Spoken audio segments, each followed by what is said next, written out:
شاعر د نوي دور بابا امیر حمزه خان شینواری په خپل کتاب تذکرہ ستاریہ کې د خپل مرشد په حواله سره لیکي چې شریعت یو باغ دی چې پکې هر قسم میوه او اونې بوټي وي. د باغ د کتونکي په زړه کې د باغ د مالک سره د معرفت خیال یو قدرتي خبره ده. د ده په تلاش کې د کوره وځي، د یو بل نه د لارې تپوس کوي، آخر ورته یو کامل مرشد ملو شي چې دی د مالک په لاره سم کړي. دې لارې ته طریقت وایي.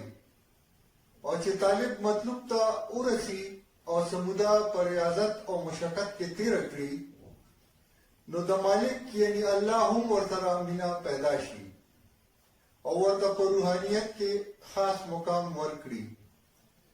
حمزه بابا په خپل کتاب کې د خپل مرشد حضرت خواجه سید عبدالستار شاه رحمت الله علیه عرف بادشاہ جان باره کې څه وایي، راځئ چې په یو ویډیو کې واورو. د پیښور ډبګرۍ او بالا ماڼۍ ترمنځ ستار شاه کالوني د خواجه سید عبدالستار شاه عرف بادشاہ جان رحمت الله علیه په نوم یادېږي.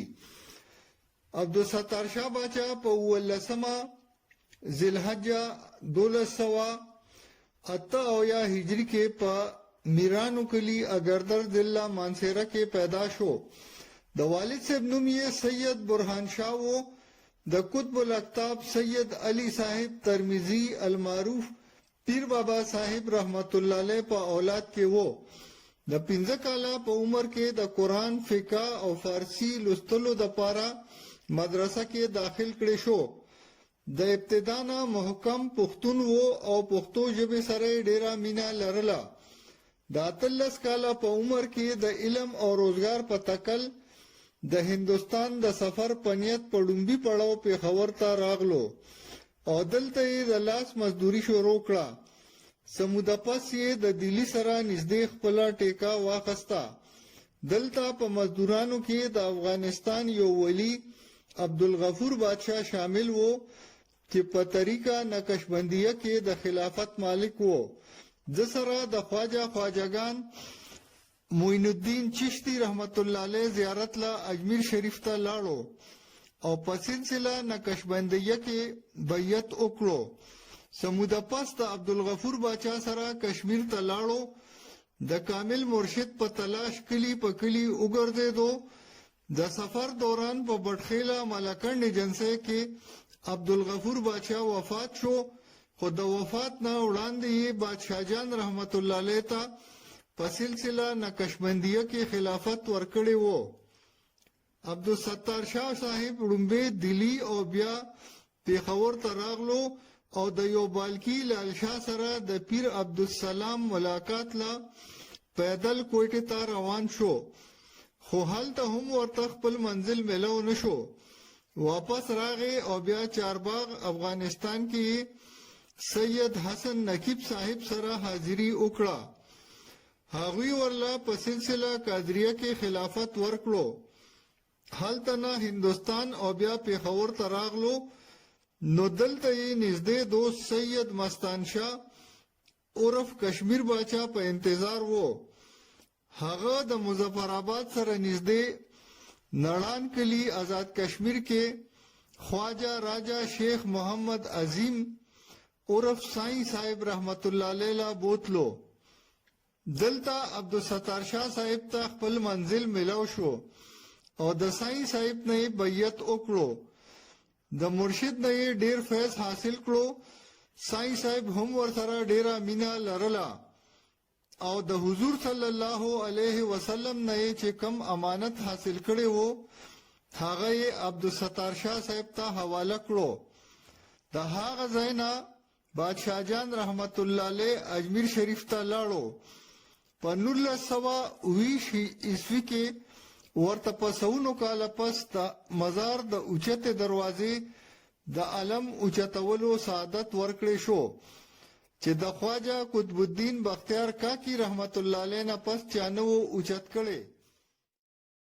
د مرشد سائی محمد عظیم د وفات نه پس عبدالستار شاه صاحب ته د سلطان الهند خواجه بزرگ معین الدین سنجری رحمت الله علیه د دربار نه د پیښور روانګي حکم ملو شو.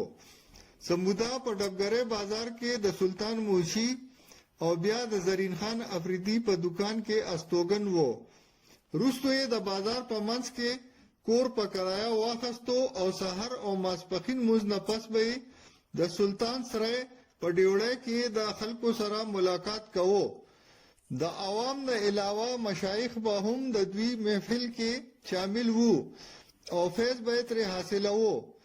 بادشاہ جان رحمت الله علیه به د هر اسلامی میاشت په شپږم تاریخ د سما انتظام کولو، کوم چې اوس هم د دوی په مزار باقاعدګۍ سره کیږي.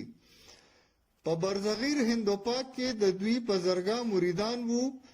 محمد زرین خان افریدی، هزارګل عرف کوهاټ بادشاہ، سید عثمان سید بادشاہ او امیر حمزه بابای خاص خلفا وو.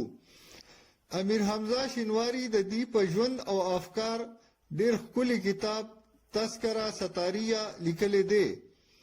خواجه سید عبدالستار شاه په 21 ذوالقعد 1403 هجری وفات شو. د بابا اولاد نو نو مریدانو یې په مشوره د دې خوري سید واقف شاه ډومبه سجاده نشین کړو.